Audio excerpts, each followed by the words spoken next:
दोस्तों, ज़रा अपने आप को किताबों से पहले की दुनिया में कल्पना करें, जहाँ कोई मुद्रित सामग्री नहीं, कोई रंगीन पत्रिकाएं नहीं, कोई फ्लेक्स या होर्डिंग नहीं।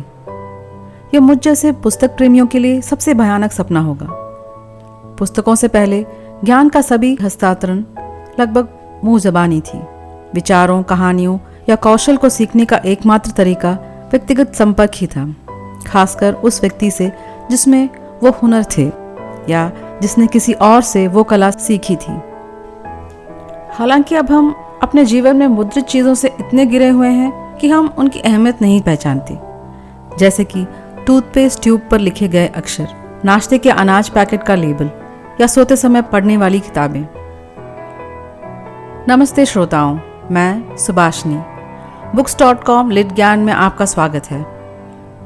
मैं हमेशा से किताबों की शौकीन रही हूँ, लेकिन इनका इतिहास जानकर मेरे रोंगटे खड़े हो गए।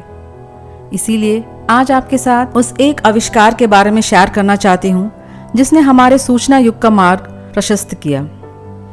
यदि किसी को 600 साल पहले कोई किताब बनवानी होती तो उसे मठ में किसी लेखक द्वारा हाथों से कॉपी करवाना पड़ता और शायद छापने में महीने लग जाया करते। लेकिन योहानस गुटेनबर्ग को धन्यवाद, जिनके कारण अब एक पुस्तक मुद्रित करने में केवल कुछ ही सेकंड लगते हैं। इतिहास में गुटेनबर्ग से पहले कई अन्य लोग जंगम प्रकार के मुद्रण यानी मूवेबल टाइप प्रिंटिंग आइडिया लेकर आने का दावा करते हैं, जिसमें एक डचमैन और 11वीं शताब्दी में सोंग राजवंश के दौरान एक चीनी आविष्कारक भी शामिल है। कोरिया में भी 12वीं शताब्दी में कुछ ऐसे ही छपाई का सिस्टम इस्तेमाल में था। कारण जो भी हो, गुटेनबर्ग का प्रयास ही पहले कामयाब हुआ।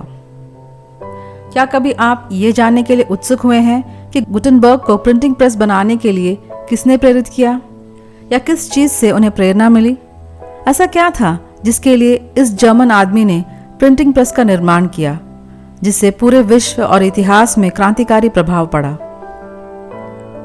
हालांकि मेरे इतिहास की किताबों ने मुझे उनके परिवार या पृष्ठभूमि के बारे में अधिक जानकारी प्रदान नहीं की, परंतु मेरे शोध से मुझे पता चला कि योहानस गुटेनबर्ग व्यापारी फ्रीले जेनफ्लेश स्वालादन और उनकी दूसरी पत्नी एल्स विरिच के सबसे छोटे बेटे थे।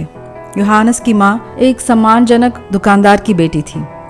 गुटेनबर्ग का जन्म 24 जून 1400 को राइन नदी की घाटी में मेस के एक छोटे से गांव में हुआ था। उनका एक बड़ा भाई और एक बड़ी बहन थी, और आपको यह जानकर ताज्जुब होगा कि उनका उपनाम गुटेनबर्ग उनके पिता से नहीं बल्कि पैतृक घर से लिया गया है, जो हूफसुम गुटेनबर्ग के नाम से जाना जाता था।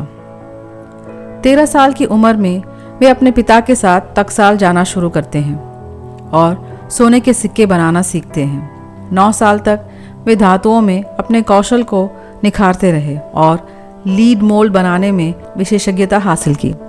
सन 1418 में उनके पिता उन्हें निकोलस नाम के एक वकील से मिलवाते हैं, जो एक बिशप भी थे। उनके माध्यम से गुटेनबर्ग को चर्च में हो रहे विवादों के बारे में पता चलता है। बात यह थी कि उन दिनों हाथों से कॉपी की गई बाइबल दुर्लभ और महंगे थे, और यहाँ तक कि सबसे अच्छे प्रतिलिपि लिखने वाले भी गलतियाँ करते थे। यह गिरजाघरों में विवाद का कारण बन गया, मतलब किसके बाइबल का संस्करण सही है और किसका गलत। गुटेनबर्ग पैसा बनाने के लिए काफ़ी बेताब थे, और गिरजाघरों में बढ़ती पुस्तकों की मांगों से उन्हें महसूस हुआ कि अगर वे उन्हें बनाने के लिए एक मशीन तैयार करें तो निश्चित रूप से अपना भाग्य बना सकते हैं। शराब उद्योग के केंद्रीय स्थल में पले बड़े गुटेनबर्ग को कहीं दूर देखने की जरूरत नहीं पड़ी, और टकसाल में मिले अपने अनुभवों से उन्हें विश्वास था कि अगर वे मशीन के भीतर कट ब्लॉक का उपयोग करें तो वह मुद्रण प्रक्रिया को बहुत तेज बना सकते हैं। वास्तव में कोई भी नहीं जानता कि उन्होंने प्रिंटिंग मशीन बनाने का सपना कब देखा। वे शायद अपने 30वीं साल में थे जब वे दक्षिण में स्ट्रासबर्ग की जल यात्रा के लिए निकल पड़े, जो मेन्स से 125 मील की दूरी पर है। अपने 4 साथियों के साथ उन्होंने प्रयोग करना शुरू किया और अपनी प्रिंटिंग मशीन सेट की। उन्हें यह गुप्त रूप से करना पड़ा, क्योंकि उन्हें संदेह था कि कोई उनके विचार चुरा सकते हैं, और उन दिनों पेटेंट अधिकार प्राप्त करने का कोई तरीका नहीं था।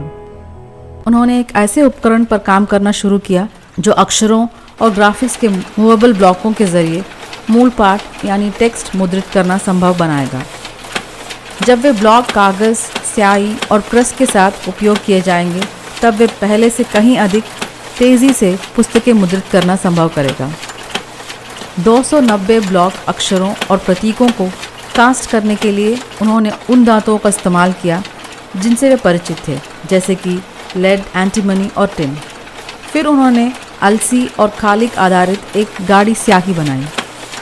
तेल आधारित स्याही होने के नाते यह मेटल टाइप में बेहतर चिपकता था और हस्तनिर्मित कागज़ पर मुद्रण के लिए अनुकूल था। उनकी स्याही मुख्य रूप से कार्बन थी, लेकिन इसमें उच्च धातु सामग्री भी थी जिसमें तांबा, सीसा और टाइटेनियम प्रधान थे। यदि आप गुटनबर्ग बाइबल के पन्नों को बारीकी से देखते हैं तो आप देखेंगे कि इसमें पानी आधारित स्याही के विपरीत एक बहुत ही चमकदार सतह है।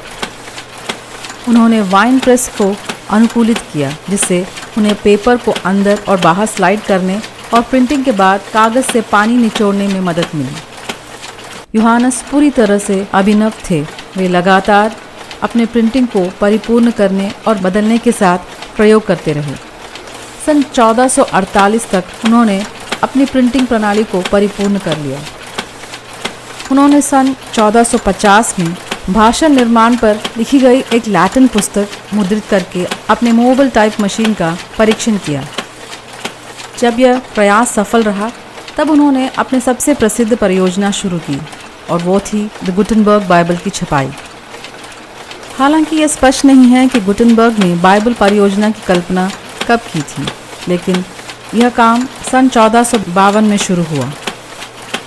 गुटनबर्ग की प्रेस प्रति घंटे 250 कागज़ के शीट्स उत्पादन कर सकती थी और इसीलिए सन 1455 में उन्होंने अपनी 42 लाइन बाइबल या B42 पूरा किया, जिसे अधिकांश लोग गुटनबर्ग बाइबल के रूप से जानते हैं।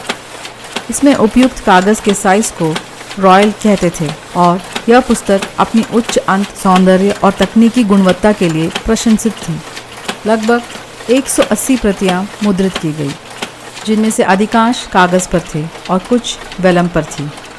उन दिनों अधिकांश उच्च अंत की किताबें कागज़ पर नहीं बल्कि वेलम नामक चीज़ पर लिखी जाती थी। यह एक बछड़े की त्वचा से बना चरमपत्र यानी चमड़े का कागज़ है। गुटनबर्ग ने भी सोचा था कि वह बेहतरीन वेलम पर अपनी बाइबल मुद्रित करेंगे, लेकिन बाइबल की एक प्रति के लिए पर्याप्त वेलम प्रदान करने के लिए 140 गायों की आवश्यकता होगी। तो अब आप 180 बाइबलों के लिए कितना वेलम पड़ेगा, कल्पना करें।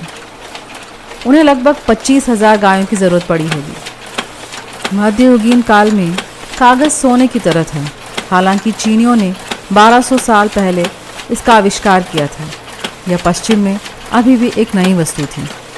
बाइबल का उनका पहला संपादन 180 प्रतियों तक चला। प्रत्येक प्रति में 1288 पृष्ठ थे। यह सिर्फ काली और सफ़ेद किताब थी। फिर प्रत्येक किताब को एक चित्रकार द्वारा हाथ से सजाया जाता था। सीमाओं को पत्ते और अन्य पैटर्न के साथ रोशन किया जाता था। चित्रण कलाकारों द्वारा चित्रित किया जाता था।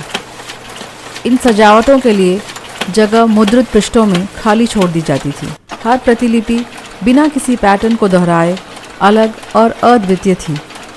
इसे एक तैयार पुस्तक बनाने से पहले संरक्षक के अनुसार अनुकूलित किया जाता था। ये अभिजात वर्ग के खरीदारों द्वारा बहुत सराहा गया।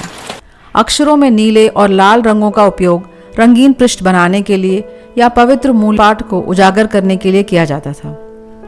गुटनबर्ग बाइबल की पहली प्रतियां सन 1455 में फ्रैंकफर्ट व्यापार मेले में प्रदर्शित की गई थी और ये एक सनसनी थी। उनकी उल्लेखनीय गुणवत्ता के कारण पुस्तकें जल्दी बिक गई। कुछ किताबों को तो 30 फ्लोरिन तक प्राप्त हुए। यह रकम उन दिनों एक क्लर्क की लगभग 3 साल की मजदूरी थी। वे बाइबल के साथ नहीं रुके। उन्होंने लैटिन व्याकरण की पुस्तक भी मुद्रित की। साल 2009 में 49 गुटनबर्ग बाइबल मौजूद होने की खबर मिली, लेकिन इनमें से केवल 21 पूर्ण हैं। अन्य बाइबलों में कुछ में पृष्ठ या यहाँ तक कि पूरे वॉल्यूम गायब हैं। वेलम की 12 प्रतियां मिली हैं और इनमें से केवल 4 ही पूर्ण हैं और उनमें से एक न्यू टेस्टामेंट है। यदि आप असली गुटनबर्ग बाइबल देखने में रुचि रखते हैं तो वह न्यूयॉर्क पब्लिक लाइब्रेरी में उपलब्ध है। यूहानस गुटनबर्ग से पहले पूरे यूरोप में केवल 30,000 किताबें थीं। उनकी प्रिंटिंग तकनीक जल्द ही पूरे यूरोप में फैल गई और 1500 प्रिंटिंग प्रेसों ने 20 मिलियन से अधिक संस्करणों का उत्पादन किया। 16वीं शताब्दी में आउटपुट 150 से 200 मिलियन प्रतियां अनुमानित की गई हैं। अगले 500 वर्षों तक उनकी मुद्रण विधि का उपयोग बड़े पैमाने पर पुस्तकों के उत्पादन के लिए किया गया, जो प्रिंटर और पाठक दोनों के लिए आर्थिक रूप से व्यवहार्य था। मैं 26 अक्षरों के सांचे से दुनिया जीत सकता हूँ, गुटनबर्ग ने कहा था। आखिरकार उनके आविष्कार ने आम लोगों के लिए पुस्तकें सस्ती बना दी, साक्षरता में वृद्धि हुई और शिक्षा पर अमीरों के एकाधिकार को तोड़ दिया। इस मशीन ने पुनर्जागरण, सुधार, प्रबुद्धता के युग और वैज्ञानिक क्रांति के विकास में महत्वपूर्ण भूमिका निभाई है। लेकिन दुखद बात यह है कि गुटनबर्ग इस जबरदस्त प्रगति को देखने के लिए जीवित नहीं रहे। उन्हें मरणोपरांत उनके आविष्कार का श्रेय दिया गया। 1955 में न्यूयॉर्क टाइम्स में एक लेख प्रकाशित हुआ जिसका शीर्षक था गुटनबर्ग बाइबल का टीवी पर प्रथम प्रदर्शन। उनकी मृत्यु के बाद अब 500 से अधिक साल हो गए हैं और मुझे लगता है कि हम इस महानायक के बारे में जानें। इस उल्लेखनीय व्यक्ति और उनकी उपलब्धियों को अपने आने वाले पीढ़ियों को बताकर उन्हें मैं अपनी श्रद्धांजलि अर्पित करती हूँ। 3 फरवरी 1468 को उनका निधन हो गया और उन्हें मेन्स के फ्रांसिस्कन चर्च में दफनाया गया। उम्मीद है यूहानस गुटनबर्ग और उनके प्रिंटिंग प्रेस आविष्कार के बारे में विस्तार से जानकर आपको खुशी मिली। अधिक सम्मोहक और विचारोत्तेजक एपिसोडों के लिए books.com को फॉलो करें। कृपया मेरे इंस्टाग्राम पेज पर इस प्रकरण के बारे में अपने विचार शेयर करें या मुझे books.com/subhashini@gmail.com पर लिखें। अंत तक बने रहने के लिए धन्यवाद। books.com के अगले एपिसोड में मिलते हैं। तब तक सायोनारा।